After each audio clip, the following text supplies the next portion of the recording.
جب اللہ تعالیٰ نے شیطان سے پوچھا کہ کس چیز نے تجھے میرا حکم ماننے سے روکا، تو اس نے ایک خوبصورت عذر پیش کر دیا، وہ یہ کہ اللہ تعالیٰ نے خود اسے ایک برتر حیثیت میں پیدا کیا، یعنی اس کی پیدائش آگ سے ہوئی، جبکہ جس ہستی کے سامنے اسے سجدے کا حکم دیا گیا اس کی پیدائش ایک کم تر مادے یعنی مٹی سے کی گئی ہے۔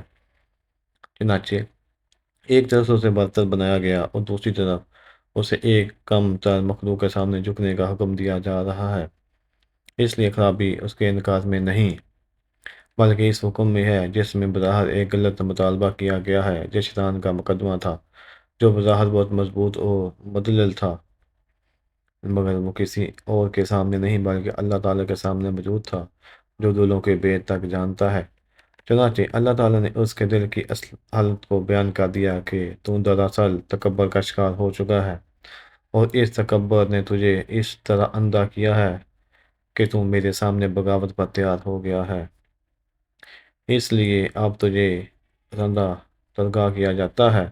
شیطان اس موقع پر بھی شرکسی سے باز نہ آیا۔ اس نے اپنی گمراہی کا الزام یہ کہہ کر اللہ تعالیٰ پر ڈالنے کی کوشش کی کہ جس طرح تو نے مجھے گمراہ کیا ہے، میں آدم اور اس کی اولاد کو گمراہ کروں گا۔ اس طرح یہ ثابت ہو جائے گا کہ وہ اس عزت کے مستحق نہ تھے جو انہیں دی گئی ہے۔ بس تو مجھے قیامت کے دن تک مہلت دے دے۔ اللہ تعالیٰ شیطان سے سخت ناراض تھے، اس لیے اللہ تعالیٰ نے اسے مہلت دے دی تاکہ اس کی بدی اس کے اسی طرح واضح ہو جائے کہ خدا کی رحمت جیسی بلند صفت بھی اس کے کام نہ آ سکے۔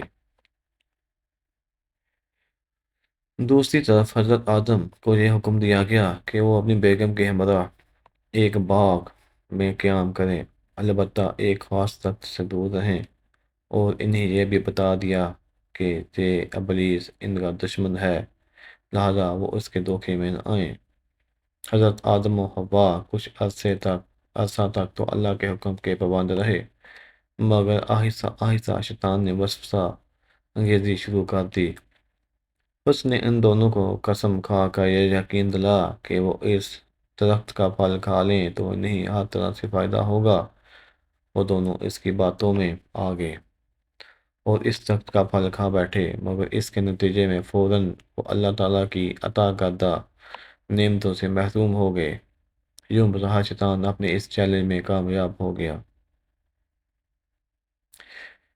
کہ وہ یہ ثابت کر کے رہے گا کہ آدم اس مقام کے مستحق نہیں ہیں جو انہیں دیا گیا ہے، مگر آدم حوا کا کیس شیطان والا نہیں تھا۔ انہوں نے اس کا پہلا ثبوت یہ دیا کہ جیسے ہی انہیں احساس ہوا کہ وہ اللہ تعالیٰ کے حکم پر قائم نہیں رہ سکے، دونوں رب کی بارگاہ میں معافی کے خواستگار ہو گئے۔ اللہ تعالیٰ نے پوچھا کہ کیا میں نے تمہیں منع نہیں کیا تھا؟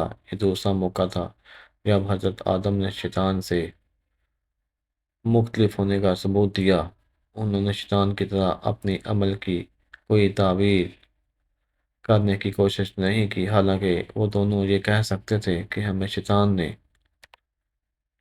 دھوکہ دیا ہے، مگر انہوں نے کوئی عذر پیش نہ کیا اور یک طرفہ طور پر ساری غلطی قبول کر لی۔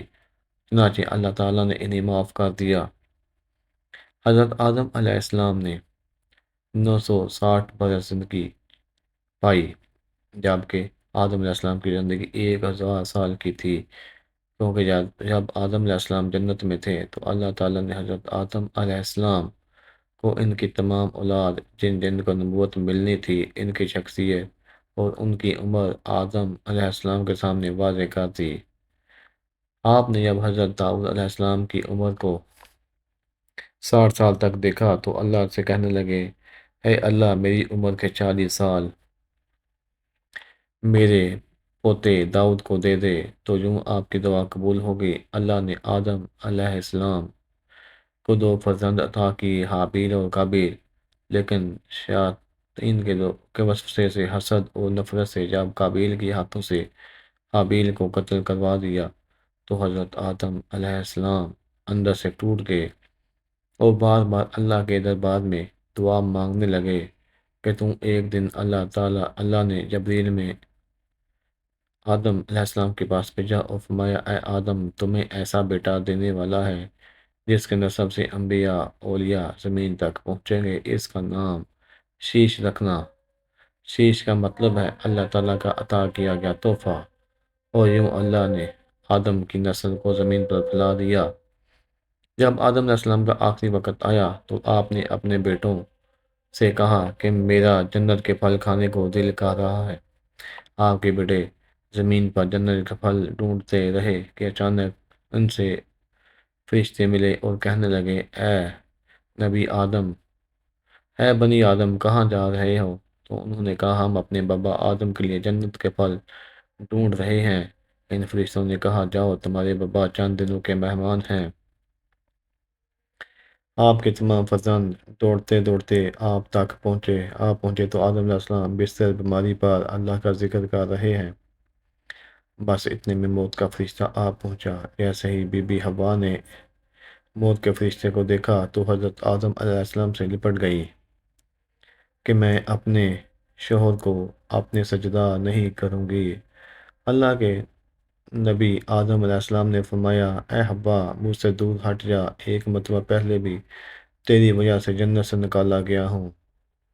آج اللہ اور اس کے فرشتے کے درمیان تو حائل نہ بن۔ پھر آپ ان فرشتوں سے مخاطب ہو کر کہنے لگے، اے فرشتہ موت، کیا بھول تو نہیں گئے؟ میں نے اللہ سے سنا تھا کہ میری عمر 1000 سال کی ہے، اور ابھی تو مجھ سے 960 سال ہوئے ہیں۔ تو ملک موت نے کہا، اللہ کے نبی آدم، آپ نے خود ہی فرمایا تھا کہ آپ کی عمر کے 40 سال آپ کے پوتے داؤد علیہ السلام کو دیے جائیں۔ بس آدم علیہ السلام کی روح قبض کی گئی، آپ کو غسل فرشتوں نے دیا، اور جنت کی خوشبو آپ کے جسم مبارک کو لگائی گئی۔ پھر آپ کی نماز جنازہ فرشتوں نے حضرت جبرائیل علیہ السلام کے پیچھے ادا کی، اور زمین کھود کر آپ کی تدفین کی، اور تمام انسانوں کے نزدیک اللہ کا یہ حکم نافذ کیا کہ جب بھی کسی کا انتقال ہو تو اس کے جسم کو ایسے ہی تدفین کرنا۔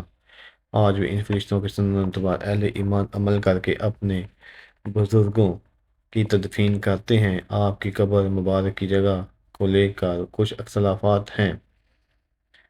کچھ مورخین کے نزدیک آپ کی جائے تدفین سری لنکا، تو کچھ کے نزدیک جبل ابی